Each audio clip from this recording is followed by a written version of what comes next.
Hi, thanks for joining me. Today I'm going to be going over the third problem from the first week of the Summer Invariants maths competition. If you don't know what that is, I'll leave a link in the description below with all the details.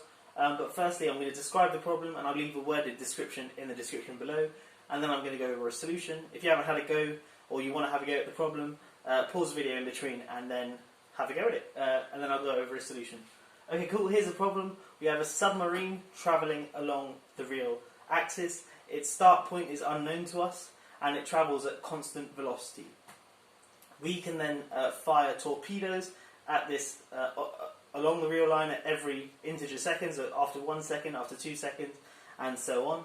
And the question is there, and torpedoes, they occupy 1 unit length on the real line, and the question is there some strategy we can adopt so that we can hit the submarine after a finite amount of time? Okay, so if you want to have a pause of the video now and perhaps a better read of the description, I'm not sure if that was up to standard, have a go at it now and I'm going to go over a solution. Okay, so the key to this is thinking about this not as in a one-dimensional case, but in fact as two-dimensional. Okay, let me draw a graph and perhaps explain what I mean. This is going to be x, and this is going to be v. X denoting displacement and v denoting velocity.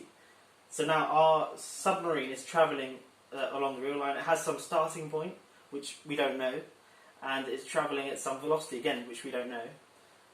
But that means that corresponds to some point on this plane, so this xv plane, so to speak. So x would be its starting point on the real line, so it could start at x, let's call this point 3 for example. So if it starts at the point 3 on the real line, then it's somewhere along this line, and then v denotes its initial velocity. So it could start, if that's 4 say, so it starts at 3 and then is moving with velocity 4. Obviously this is just a particular case, we don't know where it starts or what velocity it's moving at. All we know is it moves at constant velocity, which means that the submarine simply corresponds to 1 point on this plane. Okay, cool. Now we want to sort of model what firing a torpedo looks like on this graph here, and that's best done with an example. Okay, first I'm just going to quickly denote this point here with a capital P. P denotes where the submarine is, or not where the where the submarine is on this graph on this plane. But obviously the submarine will be moving, but it corresponds to a point on this plane.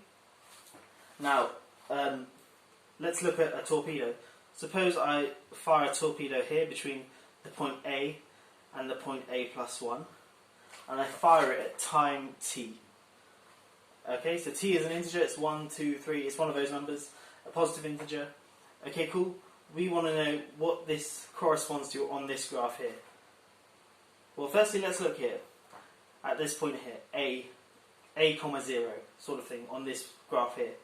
If the submarine starts here, so at time t equals 0, the submarine starts here, then if it's got a negative velocity, i.e. if c is less than 0, we'd be moving across this way, and therefore there's no way that firing a torpedo here will hit it. Hence, if we're going to hit the submarine with this torpedo here, the velocity must be positive. Okay, so c must be greater than 0. But also, if it's moving too quickly, then after t seconds, it's already going to have passed this point here and be long gone. So we need the velocity to be small enough so that after t seconds, the submarine is still within this interval here. Well, how slow is slow, or sort of thing. And because this here is 1 unit length and it takes t seconds, or we want the submarine to be here after t seconds. Well, that means that the velocity is at most 1 over t. So if the submarine starts here, then then any point between here, where this length here is 1 over t, this height is 1 over t. If the submarine starts anywhere on this little sort of line here, i.e. if p is somewhere here, then we're guaranteed to hit the submarine with this torpedo here. Okay, cool. Well, now let's look at the point A plus 1, and we're going to have a similar sort of argument here. If the torpedo were to start at A plus 1, then let's rub this out, just put this to one side. So if the torpedo was to start at a plus 1, well then, if it's got a positive velocity, i.e. it's moving in this direction, then there's no way we're going to be able to hit it here because it's going in the opposite direction. So we need the velocity to be negative, i.e. c to be less than 0. Okay, cool. But obviously if the absolute value of c is too big, then for the same reason it's going to be long gone after t seconds, i.e. it's not going to be within this interval. So again we get this sort of line here, where this now is minus 1 over t. Okay, so if p starts anywhere on this small line here, then the torpedo that we fired here after t seconds will hit the submarine, and we're good. And in fact, I've just shown it for 2 arbitrary points, but in fact it's sort of the same thing here. If I complete this line here, these are supposed to be parallel lines. Okay, and in fact this goes off to infinity.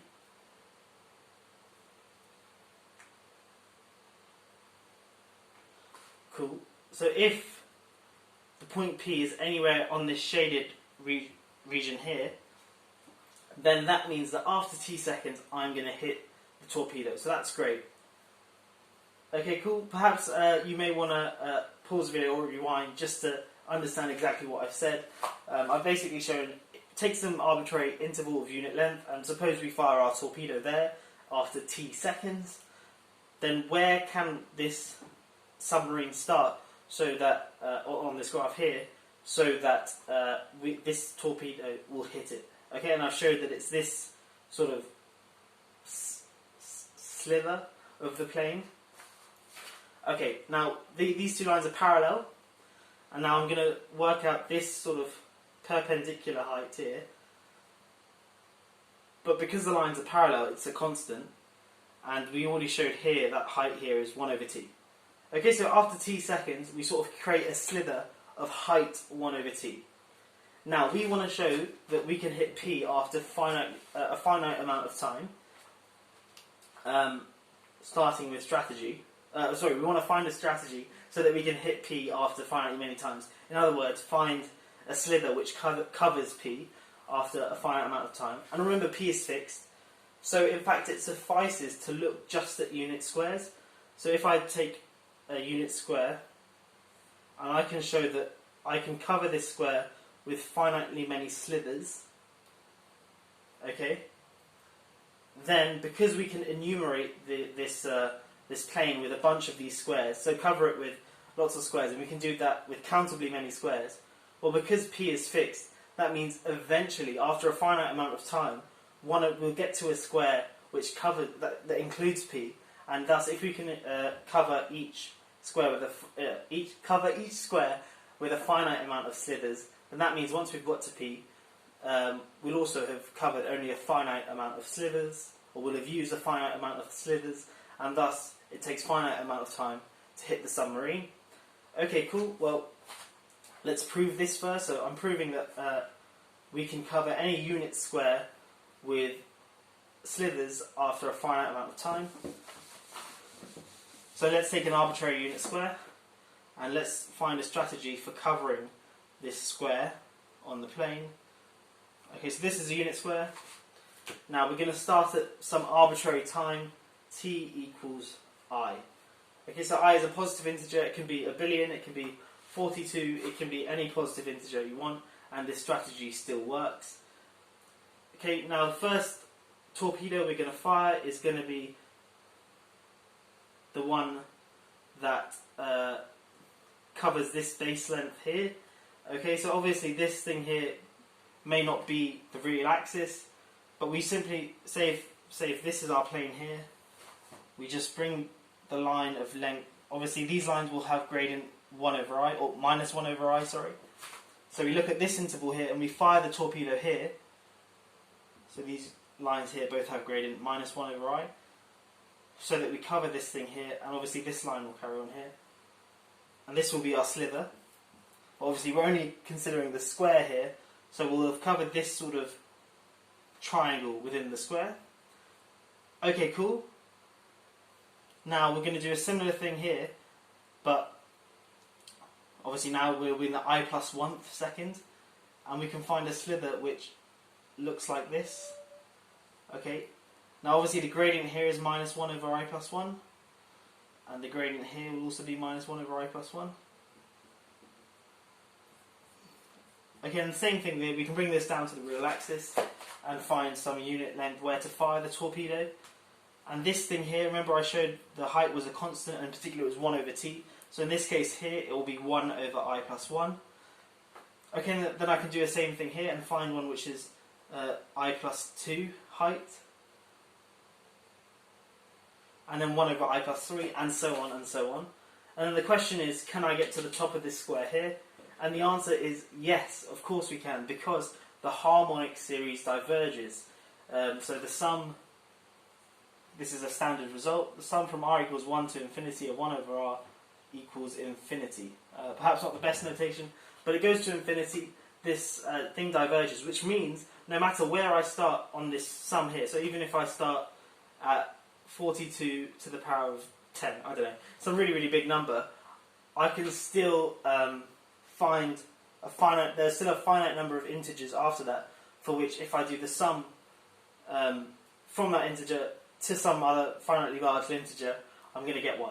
I didn't explain that very well. Let me start again. The harmonic series diverges, so that means no matter where we start, if we do 1 over I plus 1, no matter how big I is, 1 over I plus 1 plus 1 over I plus 2 plus dot dot dot, we'll eventually get to some number k, such that 1 over I plus 1 plus 1 over I plus 2 plus dot dot dot plus 1 over I plus k is at least 1, and thus this thing here will cover the square here after a finite amount of time. Okay, so perhaps convince yourself what I've done there. I've shown, well, the first thing we do is we cover the base here. Then, because the gradients are getting smaller, this slither here will overlap this slither here. And then the next slither here, perhaps of length I plus 2, we'll do something like that. Not the best drawing, but then we'll do, yeah, it's a pretty awful drawing. But it will overlap with this line here, the 1 over I plus 1 line, and we'll create another slither here, and so on. And all in all, after a finite amount of time, we'll cover this square. And then because of the argument I said before, we can enumerate the plane with a bunch of squares. That means that because the point P in our original diagram was fixed, we'd eventually get to a square including P, and hence we'd be able to cover or find a slither that covers P and thus hits the submarine after a finite amount of time. Okay, so that's part 1 done. It's quite clever. I think the hardest part is sort of thinking about this instead of a 1D problem. So just thinking along the plane, you've got to consider time, or equivalently think of velocity as a sort of parameter in this problem, and thus it becomes a 2D equation or a 2D problem. And in which case, the key to this is knowing that the harmonic series diverges, and that the heights of these lines is 1 over I plus 1, or 1 over t. Okay, cool. That's part 1 done. Now part 2 is the argument is very similar. So I'm not going to go into all the details, but part 2 we have 4D essentially. So here we had 2D because we had velocity, and obviously the submarine has some initial point. Obviously that has x direction and y direction, so that's 2 parameters, and then it has a velocity in the plane, so that's another 2 parameters. Okay, so we sort of be considering 4D as opposed to in part 1 where we had 2D. Okay, and it's a similar sort of argument that you can use, except when you get to, you know how we were proving that you have squares and that you have 1 over I plus 1, and so on, the sort of argument I had here. In this case, you're going to be considering a 4D sort of hypercube, so to speak. But a 4D hypercube, or in fact it would be a hypersphere. In fact, the problem is equivalent. I think it was stated with discs, so the torpedo fires discs, but you can show that it's equivalent to firing squares by just noting that if you can fire a disc, you can always find a square that's bigger and a square that's smaller that fits inside the circle. So if you can do it with squares, then you can certainly do it with circles, and vice versa. So we only consider the case where the torpedo is fired, or the torpedo fires squares. And so in the part 1 we had squares like this, and we showed that we had 1 over I plus 1 over I plus 1, and so on. And because the harmonic series diverges, we could use that argument to show that this will eventually cover this right-hand side of the square. However, in this part 2, when we've got 4D case, this is no longer a square, this is a 4D hypercube, and these are not 1 over I plus 1, they're 1 over I squared, 1 over I plus 1 squared, and so on. And here's where the argument changes, because obviously, or maybe not obviously, but a standard result is 1 over the sum of 1 over r squared is less than infinity. In fact, it's pi squared over 6, so that's unimportant. It's less than infinity is the important thing, it converges, and that's why the p-series test, 2 here is greater than 1. Okay, cool. So that means this argument here won't always hold. We won't be able to find, or we won't necessarily be able to find, get to 1 after a finite amount of time. And in fact, because this thing here equals pi squared over 6, that's 1 plus something. 1 plus some epsilon, where epsilon is less than 1. So, in fact, after our first torpedo, we'll never be able to cover a square. So there's no way we can guarantee hitting the submarine with this strategy, and with no strategy. There is no strategy in which you can hit the submarine after a finite amount of time. Of course, if you fired the torpedo at the submarine straight away, you got lucky. That is a possibility, but there's no way to guarantee that. Anyway, that's problem 3 done. I hope you've enjoyed this video. If you have, please do like and subscribe, and join me next week where I'll go over solutions from the second week of problems. Cheers, have a great day.